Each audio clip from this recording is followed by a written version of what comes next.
J'ai maintenant l'honneur de donner la parole à son Excellence Madame Thérèse Kaikavamba Wagner, ministre des Affaires étrangères et de la francophonie de la République démocratique du Congo. Vous avez la parole, Madame. Madame la Présidente, permettez-moi de vous féliciter pour la présidence de la Confédération suisse et d'exprimer la satisfaction de ma délégation à voir votre pays guider nos délibérations ce mois d'octobre 2024. Je salue aussi les efforts constants de son Excellence M. Antonio Guterres, secrétaire général des Nations Unies pour la paix en République démocratique du Congo. Mes remerciements vont également à l'ambassadeur Wang Xia, envoyé spécial du secrétaire général pour la région des Grands Lacs, ainsi qu'à ma compatriote, Madame Sarah Kiamutabwe, pour son témoignage qui nous interpelle.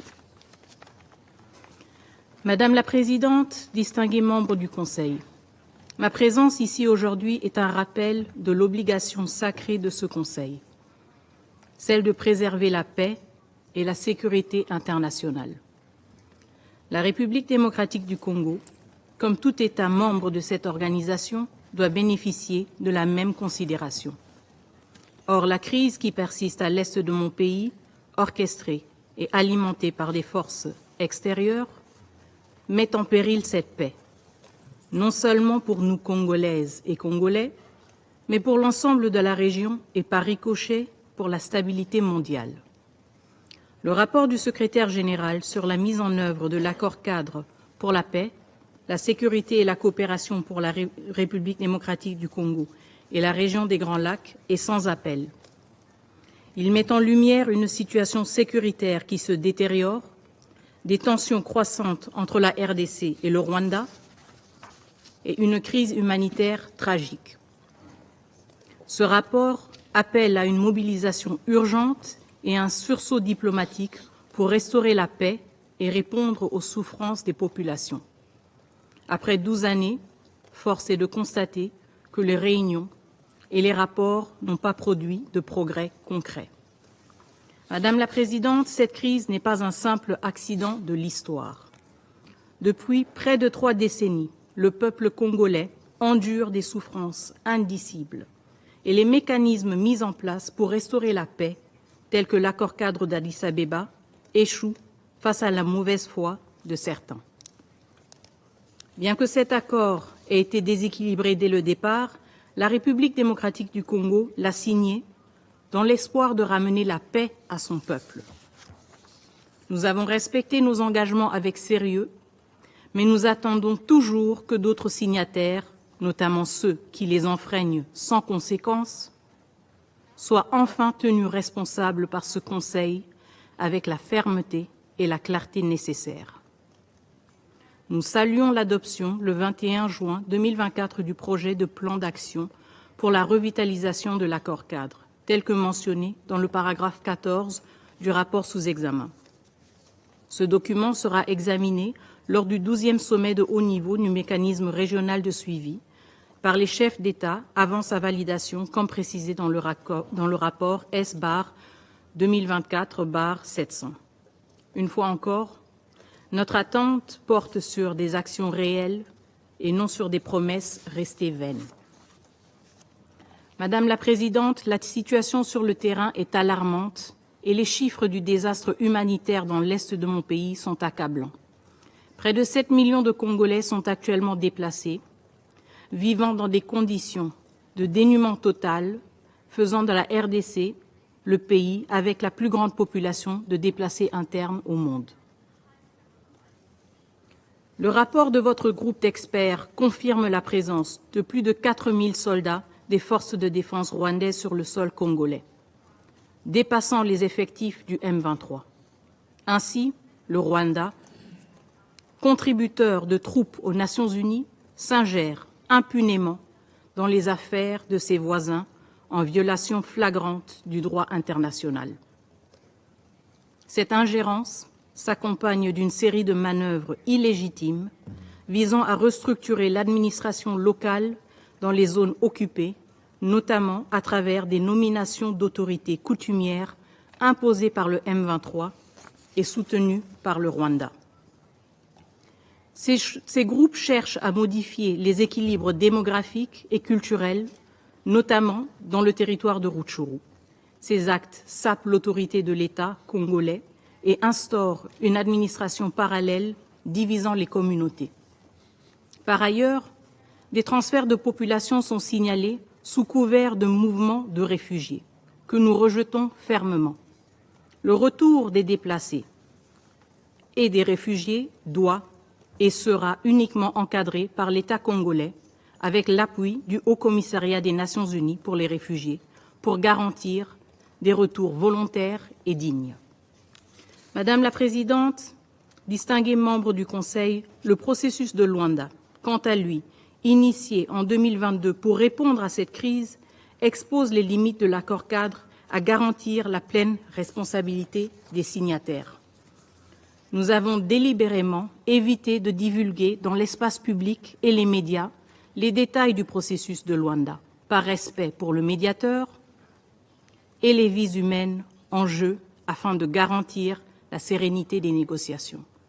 Cependant, il est désormais évident que face à l'urgence de la situation, il est de notre devoir de clarifier devant ce Conseil les véritables obstacles qui freinent ce processus et l'adoption du projet d'accord proposé par la médiation angolaise. Premièrement, le plan harmonisé pour la neutralisation des FDLR et le désengagement des forces. Ce plan repose sur deux volets, l'un pour la neutralisation des FDLR et l'autre pour le retrait des forces rwandaises. Dès avril 2024, la République démocratique du Congo a élaboré son plan de neutralisation des FDLR, avec précision et incluant une évaluation complète de la menace, des opérations militaires et un suivi rigoureux des résultats.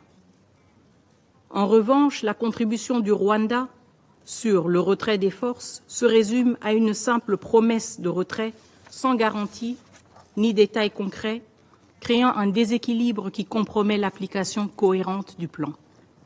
Pire encore, le Rwanda conditionne son retrait à la neutralisation des FDLR, un chantage qui viole les principes fondamentaux du droit international. Pour que ce processus ait du sens, il est impératif que les deux volets soient mis en œuvre de manière concomitante. Seule une simultanéité peut assurer la crédibilité et l'efficacité d'un plan qui aspire à restaurer la paix dans la région. Deuxièmement, le Rwanda rejette toute clause de responsabilité dans un éventuel accord de paix, ce qui soulève de graves interrogations sur la sincérité de son engagement envers la paix. En République démocratique du Congo, nous acceptons pleinement d'être tenus responsables de nos actes, car le principe de responsabilité est le socle de toute résolution de conflit.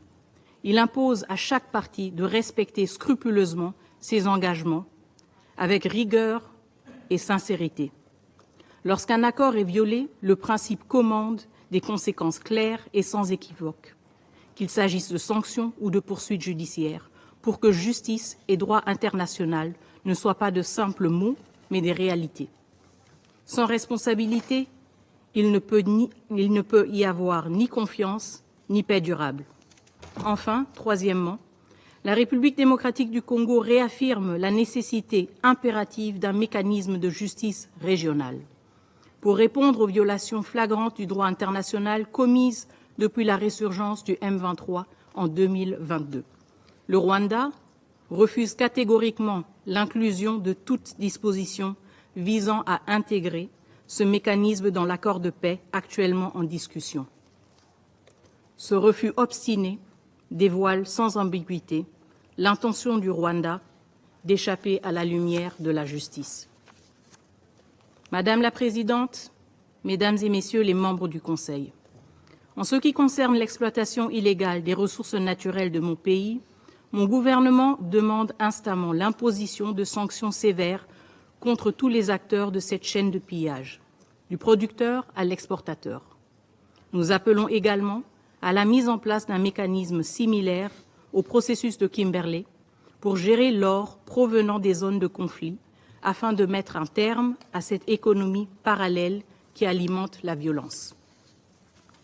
Mon gouvernement, qui souscrit aux recommandations de l'atelier de Khartoum du 2 septembre 2021 sur les ressources naturelles dans la région des Grands Lacs, est prête à participer activement aux discussions pour la mise en place d'un tel processus afin d'éradiquer ce fléau.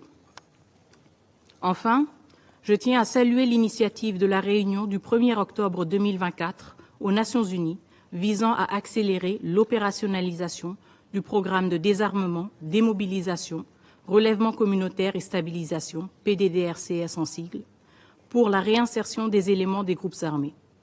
Nous réitérons notre appel à un soutien substantiel pour ce programme face aux défis posés par les groupes armés étrangers. Il est essentiel que chaque pays de la région prenne ses responsabilités, comme le fait la République démocratique du Congo, en mettant en place des mécanismes nationaux pour gérer les groupes armés sur leur propre territoire, afin qu'ils retournent dans leur pays d'origine et libèrent ainsi la République démocratique du Congo, et en particulier sa population civile, d'un fardeau porté trop longtemps. Nous demandons également que ce Conseil charge l'envoyé spécial du secrétaire général pour la région des Grands Lacs de fournir un rapport circonstancié sur cette question précise. Madame la Présidente, distingués membres du Conseil, la République démocratique du Congo est une nation éprise de paix. Nous avons fait le choix du dialogue, le choix du multilatéralisme et le choix du respect du droit international.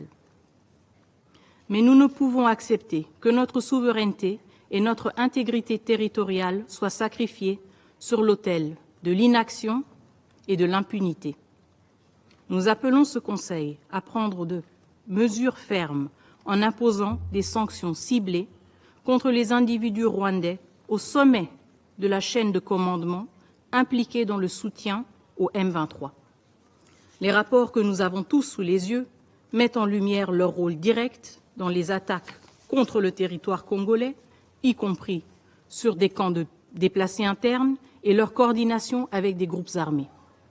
Nous demandons donc que ces sanctions incluent des interdictions de voyage, des gels d'avoirs et des mesures économiques, afin de mettre un terme à cette ingérence déstabilisatrice qui menace la paix et la sécurité régionale. Le Conseil de sécurité doit réaffirmer avec force les principes fondamentaux qui constituent le socle de notre patrimoine du multilatéralisme: la justice, la redevabilité et la paix. Je vous remercie.